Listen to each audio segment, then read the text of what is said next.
Tidak ada. Tidak ada orang di masa Faqih Muqaddam yang menulis Faqih Muqaddam sebagai ulama. Tidak ada. Jangankan keramatnya besar, sebagai ulama saja tidak ada. Tentang nasab Ba'lawi, secara garis besar bahwa para habaib yang mengaku keturunan baginda Nabi Muhammad SAW itu bukanlah keturunan baginda Nabi besar Muhammad SAW. Baik dilihat dari sisi ilmu nasab, ilmu sejarah, tes DNA dan akhlak, jauh panggang daripada api mereka ini sebagai keturunan Nabi besar Muhammad SAW. Dan kesimpulan itu diperkuat oleh bukan hanya dari berdasarkan tesis saya, tetapi berdasarkan juga dari kesimpulan ilmiah scientific modern berupa tes DNA yang dilakukan oleh anggota Badan Riset dan Inovasi Nasional, Bapak Dr. Sugeng Sugiharto dan Bapak Dr. Ari Keim. Bapak Dr. Sugeng ini sering keluar di media sosial, baik melalui YouTube maupun melalui Facebook. Ada Dr. Ari Keim yang jarang keluar, tetapi sebenarnya beliaulah yang paling keras menolak Ba'lawi sebagai keturunan Nabi besar Muhammad SAW. Beliau orangnya jarang mau keluar, tetapi selalu memberikan masukan kepada saya melalui Japri tentang penguatan apa yang disampaikan oleh Dr. Sugeng Sugiharto, bahwa para habaib ini bukanlah keturunan Nabi dari sisi DNA. Jadi Dr. Ari Keim ini kebetulan sudah melakukan tes DNA, karena beliau adalah keturunan daripada Ishak, Nabi Ishak bin Nabi Ibrahim. Dan haplogrupnya Dr. Ari Keim ini adalah J1. Beliau turunan Belanda. Beliau orang turunan Belanda, ibunya orang Indonesia. Sejak zaman penjajahan dulu beliau ini anak Belanda. Kemudian hasil tes DNA pun beliau ini presisi bahwa memang beliau keturunan orang Eropa. Walaupun wajahnya ini sudah mirip dengan wajah-wajah Indonesia, tetapi karena keturunan daripada ayah dari Eropa, beliau ini masih J1 dari turunan Nabi Ishak. Jadi di Eropa itu masih ada turunan Nabi Ishak yang asli. Di Eropa itu ada turunan Yahudi Askenazi, yaitu Yahudi Khazar, yang garis perempuan anak-anak mereka dinikahkan dengan bangsawan-bangsawan di Inggris, bangsawan di Jerman. Kemudian haplogrup mereka ikut ke ayah mereka Eropa, tetapi dari ibunya itu turunan Khazar sama dengan Ba'lawi ini. Kalau Ba'lawi ini turunan garis laki dari orang-orang Khazar. Haplogrupnya G. G itu adalah orang Khazar yang masuk ke dalam agama Yahudi, kemudian disebut dengan Yahudi Khazar. Haplogrupnya itu masih G semua. Ada juga di Mesir, orang Mesir yang berhaplogrup G itu cuma satu. Dari mumi-mumi yang ditemukan di Mesir itu semuanya R. Fir'aun itu garis lakinya R. Ada raja-raja di Mesir, muminya itu di tes DNA itu hasilnya R. Tapi ada satu makam yang lebih besar, makamnya lebih cantik, lebih indah. Itu haplogrupnya beda. Ini aneh para peneliti. Kok haplogrupnya G ini? Ternyata bukan turunan Fir'aun, bukan daripada orang Mesir asli. Dia adalah orang Khazar yang punya anak perempuan, dinikahkan dengan Fir'aun. Kemudian anaknya daripada anak perempuannya Yuya, namanya Yuya. Yuya punya anak perempuan, dinikahkan dengan Firaun. Kemudian dia bergelar the father of God, ayah dari Tuhan. Karena apa? Mantunya dia ini Tuhan. Fir'aun itu kan, ana rabbukumul a'la, dan dia mengaku sebagai the father of God. Nah, saya pernah nanya sama Dr. Sugeng, Pak Dokter, coba ini dari Baklawi ini hasil G ini kan sama tuh dengan Yuya. Apakah ini jalur ponakan apa lurus? Jadi uji di komputer ini kayaknya lurus Kiai katanya. Lah itu dari sisi DNA. Kalau dari sisi ilmu nasab itu berdasarkan kitab-kitab yang ada di abad ke-5, ke-6, ke-7 itu kan sudah ada kitab. Jadi kitab nasab di abad ke-5 Hijriah. Ketika Alwi itu katanya wafat tahun 400 Hijriah. Itu sudah ada kitab nasab yang ditulis namanya Tahdhibul Ansab karya Al-Ubaidili. Kemudian Al-Majdi di abad ke-5 itu karangan Al-Umari. Kemudian ada Muntaqilatut Talibiyah karya daripada siapa itu Muntaqilatut Talibiyah. Itu tidak ada nama Ubaid disebut sebagai anak daripada Ahmad bin Isa. Kemudian pada abad ke-6 ada kitab yang disebut dengan kitab Asy-Syajarah Al-Mubarakah. Sama juga tidak ada nama Ubaid disebutkan sebagai anak Ahmad bin Isa. Ahmad bin Isanya ada, disebutkan anak-anaknya, tapi tidak ada disebut Ubaid punya ayah nama Ahmad bin Isa dan ditulis sebagai turun Nabi, tidak ada. Di abad ke-7 ada kitab Al-Fakhri. Di abad ke-7 juga ada kitab Al-Asili. Ada abad ke-8 kitab As-Sabatul Musan. Abad 9 kitab Umdatut Talib. Itu tidak ada semuanya itu yang menyebut Ubaid itu adalah anak daripada Ahmad bin Isa. Lalu kapan mereka itu mengaku sebagai turun Nabi? Ya di abad 9. Ada seorang Baklawi namanya Ali bin Abu Bakar As-Sakran. Dia menulis sebuah kitab namanya Al-Burqatul Musyiqah. Lalu dia menuliskan silsilahnya sampai ke Rasulullah melalui Ahmad bin Isa itu. Jadi tertolak di situ.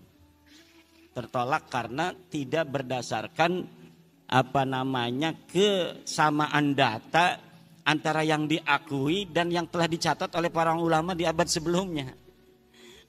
Dari situlah kecurigaan itu kemudian membawa saya untuk meneliti lebih jauh setiap nama-nama itu yang diklaim oleh Baklawi sebagai imam. Ubaidillah itu jadi imam, Imam Ubaidillah. Dia seorang mujtahid. Sama dengan Imam Syafi'i gitu. Saya cari di hari hidupnya Ubaidillah yaitu 383 Hijriah dia wafat. Ternyata di abad itu tidak ada satupun kitab fikih yang mencatat nama Ubaidillah sebagai imam. Kitab sejarah di Hadramaut, di Tarim yang menyebutkan nama seorang ulama namanya Ubaid tidak ada. Tidak ada sama sekali. Baik Ubaid maupun anaknya Alwi yang katanya seorang muhaddis, perawi hadis, tidak ada disebutin. Alwi punya anak namanya Muhammad, tidak ada, ini orang fiktif semua. Muhammad punya anak namanya Alwi, fiktif juga, nggak ada orangnya itu. Alwi punya anak namanya Ali Qoli Qasam, nggak ada orangnya itu. Sejarahnya ditulis itu pada abad 10-11 dengan begitu tinggi beserta keramat-keramatnya, tidak terverifikasi di dalam kitab-kitab di mana dia hidup. Berbeda dengan Syekh Abdul Qadir Al-Jailani. Syekh Abdul Qadir Al-Jailani ada di abad ke-6, itu kitab abad ke-6 mencatat orang yang hidupnya bareng bahwa di Baghdad ada seorang Ibnul Jauzi. Ibnul Jauzi itu satu masa dengan Syekh Abdul Qadir Jailani. Itu Ibnul Jauzi menulis kitab, dia mencatat nama Syekh Abdul Qadir Jailani. Seorang ulama besar, pengarang kitab. Kemudian dia ahli dalam bidang ilmu tasawuf. Toharat karamatuhu alal mala. Keramat-keramatnya muncul di hadapan orang. Itu dicatat. Itu bukti bahwa sosok ini ada. Tapi kalau seorang yang hari ini dikenal ulama besar di abad keempat seperti Ubaidillah, tapi sama sekali tidak ada jejak-jejak peninggalan, baik berupa tulisannya maupun ditulis oleh muridnya, ataupun diceritakan oleh orang lain yang semasa hidupnya dengan dia, maka sosok itu tidak bisa dikatakan sosok yang eksis, tetapi dia adalah sosok yang fiktif. Seseorang yang namanya diciptakan, sejarahnya kemudian dibangun untuk diatribusikan sebagai leluhur mereka. Padahal pada masanya nggak ada orangnya dengan kesejarahan yang seperti disebutkan pada abad ke-11, ke-12, ke-13 Hijriah itu. Kebanyakan kitab-kitab Ba'lawi yang menerangkan tentang leluhur mereka itu dikarang sejak abad 9. Tapi belum rapi sejarahnya. Oleh Ali As-Sakran di abad 9, 895 Hijriah. Kemudian diperbaharui, ditambahkan kisah-kisahnya oleh kitab Al-Ghurar karya Ali Khirid Ba'lawi pada 960 Hijriah. Kemudian ditambah lagi lebih sempurna sejarahnya itu, jadilah Faqih Muqaddam itu di dalam kitab Al-Masra'ur Rawi abad 11. Nanti di abad 12 ngarang lagi lebih hebat lagi keramat-keramatnya sampai Mi'raj segala macam itu. Itu semakin lama semakin dibikin-bikin sejarahnya yang glorifikasinya lebih tinggi dari sebelumnya. Nah, kenapa kita bisa mengatakan seyakin-yakinnya mereka palsu? Karena glorifikasi itu. Jadi karena mereka rajin menciptakan sejarah sendiri yang tidak sesuai dengan sejarah masa lalu, akhirnya kita mudah memverifikasinya. Karena orang yang membuat sejarah di hari ini misalnya, saya mengaku berguru kepada Kiai Sahal, sementara orang-orang yang ada di Kiai Sahal kan tidak sendirian, ada murid-muridnya Kiai Sahal. Nanti muridnya ditanya, apa betul ada seorang nama Imaduddin muridnya Kiai Sahal? Oh, tidak ada. Karena apa? Seseorang tidak akan berdiri sendirian. Misalnya lagi, Bapak ngaku-ngaku 2024 sebagai anggota PWI pengurus Kabupaten Purbalingga. Kan ada SK-nya. Dia bikin tuh SK-nya, dihapus nama satu orang, dimasukin nama dia. Akhirnya pas diverifikasi di pengadilan, mana kamu ngaku-ngaku anggota pengurus PWI ke Kabupaten Purbalingga? Ini, bener ada kopnya, ada tanda tangannya. Kiai Haji Dr. Abbas Bili Yahsi MA, ya kan? Pas coba yang lain diambil juga 3. Sama, tanda tangannya sama, kopnya sama, tanggalnya sama. Tapi ini mah namanya Jainuddin, pas ini mah Ba'lawi namanya. Karena yang merubah si Ba'lawi sendiri. Coba yang lain lagi, yang SK-nya yang sama. Ternyata memang ini beda sendirian. Ditetapkanlah yang beda sendirian. Ini nama Ba'lawi ini palsu. Karena apa? Sejarah tidak pernah lahir sendirian. Dia akan terkait dengan orang-orang lain. Dan cara itulah yang saya dapatkan untuk mengetahui kebohongan-kebohongan sejarah Ba'lawi dengan memuqabalah antara satu kitab dengan kitab yang lainnya, satu manuskrip dengan manuskrip lainnya, kesejarahan yang mereka ciptakan, kemudian dapat terverifikasi kedustaannya karena ada kesaksian kitab-kitab yang lain yang tidak menyebutkan nama yang disebutkan oleh Ba'lawi ini. Contoh, sebentar lagi, Muhammad Shahid Mirbad. Katanya dia ulama besar yang ada di Mirbad. Dia guru dari Imam Al-Qal'i. Saya cari Imam Qal'i ini siapa? Ulama besar. Disebutkan di dalam tulisan orang lain, Imam Qal'i ini adalah ulama paling besar di Mirbad. Siapa gurunya? Tidak ada gurunya disebut Muhammad Shahid Mirbad. Dan dia menyebutkan nama-nama gurunya, disebutkan nama-nama muridnya. Tidak ada orang yang namanya Muhammad Shahid Mirbad disebut, baik sebagai guru, sebagai murid, atau sebagai sahabat. Saya cari seluruh kitabnya itu yang ada di abad ke-6, ke-7. Nggak ada yang menyebutkan seorang di Mirbad. Ada yang namanya Muhammad bin Ali Shahid Mirbad. Jadi besarnya nama Muhammad Shahid Mirbad di abad 11-12 itu yang ditulis dalam kitab Ba'lawi tidak terverifikasi di masanya. Karena kitab yang ditulis di masa itu sudah banyak.